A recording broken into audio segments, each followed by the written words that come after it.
Suyeon akhirnya menceritakan bahwa ia batal diadopsi karena luka bakar di kepalanya. Ia juga mengungkapkan bahwa semua itu akibat ulah Sunhee yang bermain korek api, di mana pada saat terjadi kebakaran ternyata Suyeon tidur di kamar yang berbeda dari sebelumnya. Hal itu menyebabkan ia tertinggal dan terkena luka bakar. Dua pengasuh dari panti asuhan juga mengatakan bahwa adopsi Suyeon akhirnya dibatalkan. Mendengar hal itu, ia pun sangat sedih. Beberapa hari setelahnya ternyata Sunhee telah diadopsi oleh ayah dan ibu angkatnya yang sekarang ini. Sementara Suyeon masih berada di panti asuhan dan dia pun harus menerima luka bakar di kepalanya. Hal itu pun membuat Suyeon harus menerima cacat fisik seumur hidupnya. Dia pun menyalahkan Sunhee karena membakar korek api yang ia berikan kepadanya. Namun Sunhee tidak mengetahui jika Suyeon terluka parah. Ia juga menjelaskan kepada Suyeon bahwa ia tidak bermaksud mencelakainya pada saat itu. Sejak saat itu Suyeon mengaku jika hidupnya sudah hancur. Sunhee terus menangis dan juga meminta maaf secara tulus dan ia ingin mereka berdua kembali menjadi sahabat seperti dulu. Namun Suyeon hanya berbalik badan dan memakai rambut palsunya kembali, dan ia juga bersumpah akan mendapatkan kembali apa yang seharusnya ia dapat. Akhirnya Suyeon pun pergi dari sana. Setelah kembali ke rumah, Sunhee tidak bisa tidur karena masih memikirkan Suyeon dan dia merasa sangat bersalah dengan apa yang terjadi kepada Suyeon. Ia pun teringat saran ayahnya yang menyarankan untuk menulis surat jika dia tidak bisa mengungkapkan isi hatinya dan meminta maaf kepada Suyeon. Akhirnya dengan hati yang tulus, Sunhee pun mulai menulis surat untuk Suyeon. Keesokan harinya surat tersebut diletakkan di laci milik Suyeon. Suyeon yang melihat ada surat tersebut lalu mengambilnya dan ia membaca isi surat tersebut, di mana isi suratnya Sunhee meminta maaf dengan tulus dan ingin memperbaiki hubungan mereka. Dia juga tidak mengetahui jika adopsi Suyeon telah dibatalkan karena beberapa hari setelah kebakaran dia telah diadopsi oleh orang tuanya. Selain itu Sunhee juga berjanji akan membayar utang seumur hidupnya. Hal itu tentu saja menyentuh hati Suyeon.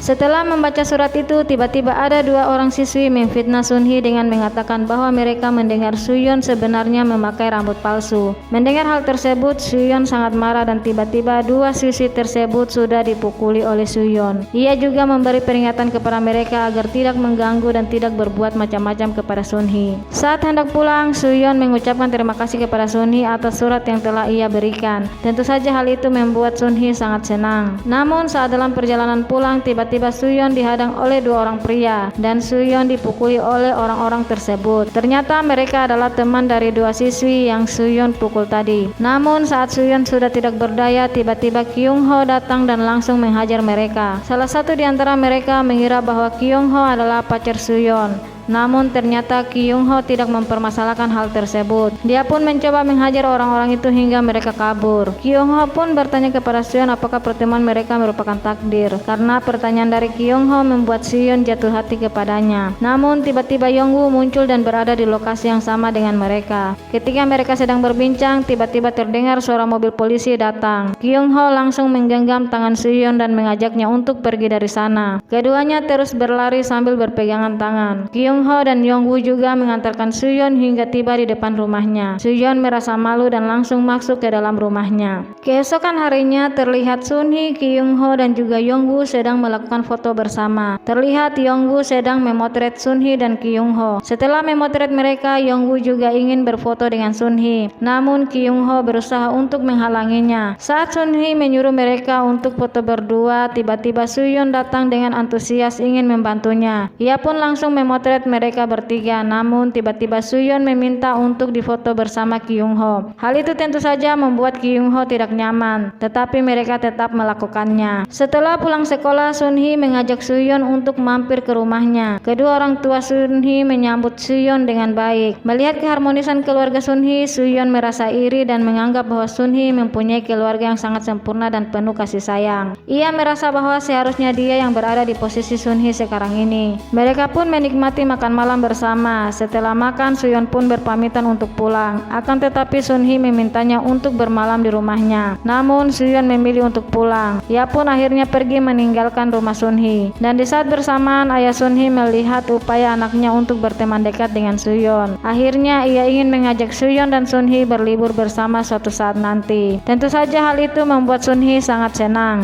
Keesokan harinya saat Suyeon akan membuang sampah, dia tidak sengaja mendengarkan pembicaraan Yongwoo Woo dan Kyung Ho, di mana Kyung Ho yang berencana akan mengungkapkan perasaannya kepada Sun Hee. Suyeon yang mendengar hal tersebut membuatnya sangat cemburu. Ia pun kembali ke kelas dan langsung menghampiri Sun Hee. Suyeon meminta kepada Sun Hee agar mengabaikan semua perkataan Kyung Ho ketika dia akan mengatakan sesuatu. Sun Hee terlihat bingung dan bertanya kepada Suyeon apa yang sebenarnya terjadi. Akan tetapi Suyeon justru marah dan mengancamnya akan memutuskan pertemanan mereka jika Sun Hee tidak mau mendengarkannya. Tentu saja hal itu membuat Sun Hee sangat takut. Pada saat mereka pulang sekolah bersama, ternyata benar saja Kyung Ho mengajak Sun Hee untuk bertemu dan ingin mengatakan sesuatu kepadanya. Melihat hal itu, Suyeon sangat kesal dan langsung meninggalkan mereka. Sun Hee langsung menolak ajakan Kyung Ho dan langsung mengejar Suyeon. Setibanya mereka di depan rumah, Sun Hee ingin mengajak Suyeon untuk mampir ke rumahnya dan makan malam bersama lagi. Namun Suyeon menolaknya dan ia juga tidak lupa meminta maaf kepada Sun Hee karena tadi telah membentaknya di kelas. Kemudian dia pergi meninggalkan Sun Hee. Sesampainya di rumah, Sun Hee merasa sangat senang melihat foto Suyeon dan juga Kyung Ho. Tiba-tiba dia menyadari bahwa buku latihan matematikanya tertinggal karena ia ingin memberikannya kepada Suyeon. Ketika Sun Hee mengejarnya tanpa sengaja, ia melihat Suyeon berada di depan rumah Kyung Ho. Melihat hal tersebut membuat Sun Hee bingung apa yang sedang Suyeon lakukan di sana. Ketika Suyeon masuk ke dalam rumah Kyung Ho, ternyata Kyung Ho menyambut Suyeon dengan hangat. Dia juga sedang mempersiapkan kejutan ulang tahun untuk Sun Hee. Melihat hal itu, Suyeon sangat cemburu dan mengatakan semua itu tidak akan berhasil. Kyung Ho pun kaget mendengar hal tersebut dan mengira bahwa Suyeon menyukai Sun Hee. Sementara itu, Sun Hee masih bingung apakah dia harus menghampiri Suyeon atau tidak. Akhirnya dia memutuskan untuk pergi saja dari sana. Namun saat hendak pergi, tiba-tiba ia mendengar suara teriakan Suyeon dari dalam rumah Kyung Ho. Ketika Sun Hee masuk, ternyata Suyeon sudah memegang pisau dan melepaskan rambut palsunya. Suyeon yang melihat keberadaan Sun Hee merasa sangat marah dan langsung mengarahkan pisau tersebut kepada Sun Hee dan menuduh dia sudah menghancurkan hidupnya. Ketika Suyeon akan menusukkan pisau kepada Sun Hee, ternyata Kyung Ho menghadangnya dan akhirnya dialah yang tertusuk. Suyeon terlihat sangat syok dan menjatuhkan pisau yang ia pegang. Sementara Kyung Ho sudah tidak berdaya akibat luka tusuk di bagian punggungnya dan hal itu membuat Sun Hee sangat ketakutan. Saat pulang ke rumah, terlihat semua baju dan juga tubuh Sun Hee berlumuran darah hingga ia berkali-kali salah dalam memasukkan sandi pintu rumahnya. Saat itu ibu Sun Hee sedang mempersiapkan makan malam. Tiba-tiba ia mendengar suara Sun Hee yang ketakutan. Ibunya pun menghampiri anaknya yang sudah berlumuran darah. Sun Hee pun mengatakan bahwa dia telah membunuh seseorang. Namun ibunya tidak mempercayai hal itu karena ia tahu bahwa Sun Hee tidak mampu untuk melakukan hal tersebut. Ibunya pun bertanya apakah orang tersebut benar-benar sudah meninggal dan apakah ada saksi mata yang melihat kejadian itu. Namun Sun Hee malah mengatakan bahwa ponselnya ternyata tertinggal di rumah Kyung Ho. Ibunya pun berusaha menenangkan Sun Hee dan berjanji akan mengurus semuanya. Akhirnya Sun Hee dibawa masuk ke kamarnya dan sang ibu memintanya untuk segera mandi dan beristirahat. Sun Hee terus mengatakan bahwa ia ingin menyerahkan dirinya kepada polisi, tetapi sang ibu mencegahnya. Lalu ibu Sun Hee mempersiapkan susu hangat untuk Sun Hee. Ternyata dia juga memasukkan obat tidur ke dalam susu tersebut. Kemudian ibunya membawakan susu itu ke kamar Sun Hee. Terlihat Sun Hee masih ketakutan. Sang ibu kemudian memintanya untuk segera meminum susu tersebut. Setelah meminum beberapa tegukan, ibunya berpamitan untuk memeriksa Kyung Ho apakah masih hidup atau sudah meninggal dunia. Sun Hee mencoba menghentikan ibunya dan dia ingin menyerahkan diri saja, tetapi dengan tegas ibunya menolak hal tersebut. Sun Hee akhirnya tertidur di kamarnya. Keesokan harinya ternyata Sun Hee tertidur pulas di kamarnya. Dia melihat ke arah meja dan ternyata ponselnya sudah kembali. Ia pun masih ragu apakah itu benar-benar ponsel miliknya atau bukan. Namun setelah memeriksanya ternyata benar itu adalah ponsel dia yang tertinggal di rumah Kyung Ho. Sun Hee merasa ada keanehan di dalam rumah tersebut. Dia melihat kedua orang tuanya nampak biasa saja seperti tidak pernah terjadi apapun. Sun Hee kemudian duduk dan juga makan bersama kedua orang tuanya. Ia pun masih ragu apa yang sebenarnya telah terjadi di dalam keluarganya ini. Tiba-tiba Sun Hee melihat berita dan mendengar bahwa Kyung Ho dan keluarganya meninggal akibat kebakaran. Sun Hee teringat bahwa sang ibu mengatakan akan mengurus semuanya. Dia mulai ragu dengan keluarganya sendiri. Di sisi lain, dua detektif sedang menyelidiki kasus kebakaran yang terjadi di rumah Kyung Ho. Mereka meninggal saat dini hari ketika sedang tidur dalam keadaan mabuk. Tiba-tiba detektif Shin melihat Suyeon yang nampak mencurigakan. Kemudian ia meminta kepada detektif Lee untuk menyelidiki teman dekat Kyung Ho. Di sisi lain, Suyeon menghubungi Sun Hee berkali-kali, namun ia tidak mendapatkan jawaban apapun.